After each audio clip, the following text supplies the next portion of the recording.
afternoon, good afternoon. I like this live better than Facebook. Facebook had me all messed up, y'all. Literally all messed up. So this is a little different. First off, good afternoon, y'all. Good afternoon, good afternoon, good afternoon. Listen. 4 years ago today, I went public with my HIV status, and I first went over here first on YouTube. I was so literally scared, y'all. I was so scared. I was at work, and I just did the little live or whatever on here. I did a video on here. And then I went over to Facebook. I was so freaking scared. But listen, I just went over to Facebook and did my live on that first. Facebook kicked me off. And then I had to do a whole nother video. Just messed my whole thing up. I was going to delete all of it. But I said, you know what? I'm just going to leave it there. Who really cares for real life? Not me. But listen, y'all. Hey, y'all. Hey, y'all. Today is Real AIDS Day 2022. Y'all, listen up. 4 years done passed. 4 years done passed since the day that I went public with my HIV status. 4 years ago today, it has been a long ride, y'all. It has been a long ride. But I thank God for it. Because I'm still good. I'm still good. I went through a lot. I went through a lot of challenges, a whole bunch of different things. But I am actually okay. Listen, the last 4 years for me, give y'all my update. Update from 2000, 2018, 20, wait. Real AIDS Day 2018 to Real AIDS Day 2022. Listen. So much has changed in my life. So many different things has changed. So many different things. For one, let's talk about this book. Divorcing HIV. I had to divorce HIV, y'all. When I did that live, I was going through so many different things. I was still sad. After I did that, I still went through sadness. I still went through depression. I still was going through anxiety, which I still go through anxiety now. I was going through so many different things. But y'all know, y'all been following me for a long time. Y'all know I have really been working on myself. I have really been doing a lot of self-development. And within my self-development, I had already knew God. But now I know God. It's different.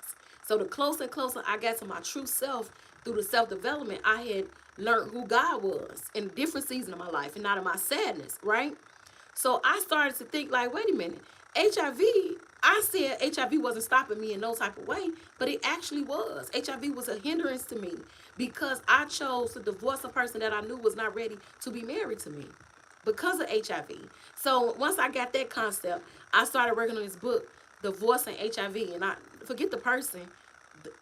I married literally HIV, y'all. I committed to HIV, literally. Y'all got to read this book. It's called Divorcing HIV.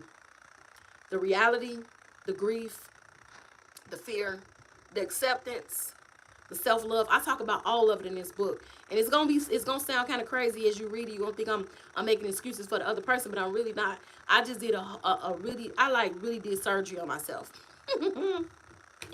I did surgery on myself and had to find out about myself so that I went and did a surgery on myself so that I can find myself so that I can get to my purpose. It was important for me to do that, y'all.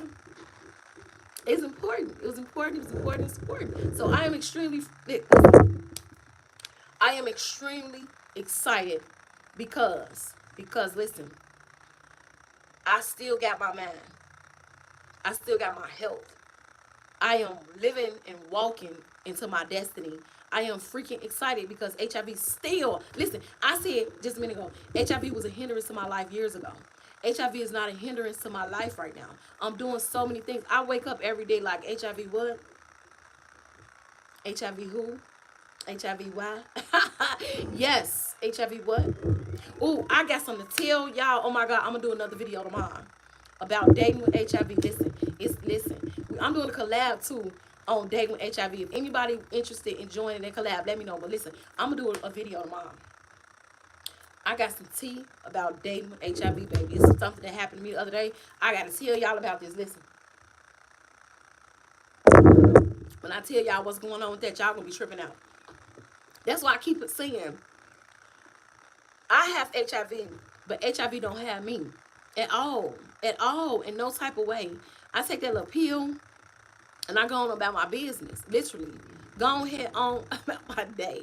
I got so many different things to do. Listen, I'm so busy I can't think about HIV. I don't have enough time. I don't have enough time and energy to think about no HIV. That will slow me down. That will slow my thinking down. I don't have, listen, y'all see my affirmations on my mirror. I don't have time to play. I don't have time to be real about no freaking HIV. Not in a way to where it'll be a hindrance to me. Not in a way that it make me sad. Not in a way that it make me depressed. Or like how I used to be. I don't have the energy for that. But I can look at it in a positive way. Like, okay, God allowed me to be this strong so that I can help those that's not as strong as I am. Yeah, I look at it that way. Or let me go and do this, or let me go and do this and help people with this, or help people with this and serve God's people. That's how I changed. I turned it around and made it a positive in my life and not a negative. Because that negative stuff, I don't got time for that. It be heavy on me. I don't like it. I don't like it at all. I don't like it. I divorced it all. I divorced it all. I divorced the thoughts, the past, the lack of love, all of it. Divorced all of it. Y'all gotta read this book. Divorce and HIV. It is a out. I don't like people calling me on the live. Don't like it. Don't like it. Listen, the book is absolutely amazing. Y'all got to literally read it. It's a life changing book. It changed my life. And when I was writing it, I was crying like, oh my God, I can't believe listen, every time listen, writing is healing for me. Every time I write a book, I cry in the inside. Like I be crying for the person that I used to be. I be reliving stuff that I went through, and I'm like, oh my God, I can't believe I went through that. I can't believe I experienced that. I can't believe I allowed that. Why? Because I would never today. Never. I could never. So I'd be like, oh my God, I can't believe it. You went through that trivia. I feel so bad for you. That's why, like, the book that I was supposed to release, Divorce and HIV, Loving My Abuser, it took so much out of me when I was writing. I had to stop for a second. So I might not even be able to release that to next year, the end of the year. Because it's so much stuff that happened to me that I've suppressed.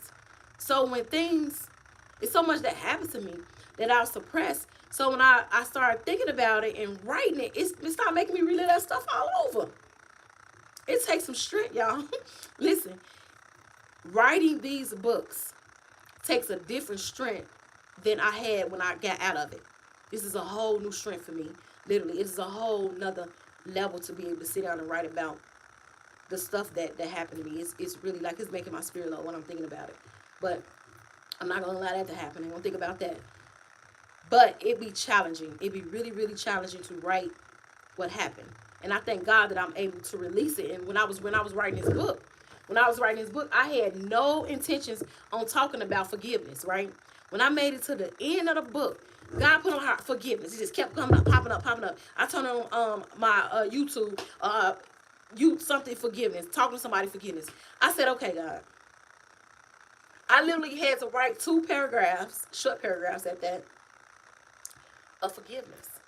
Because I'm not done forgiving the person that gave this to me, right? I'm not done forgiving them.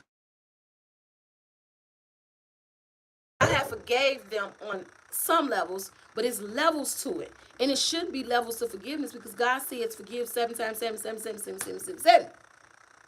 But you got to be honest with yourself and be able to say, like, I have not done that yet. But I'm working on it. And don't force the process of your healing or the process of forgiving somebody. You don't rush that. Because then you'll just be doing it just because. And it won't be wholehearted, like the Bible says.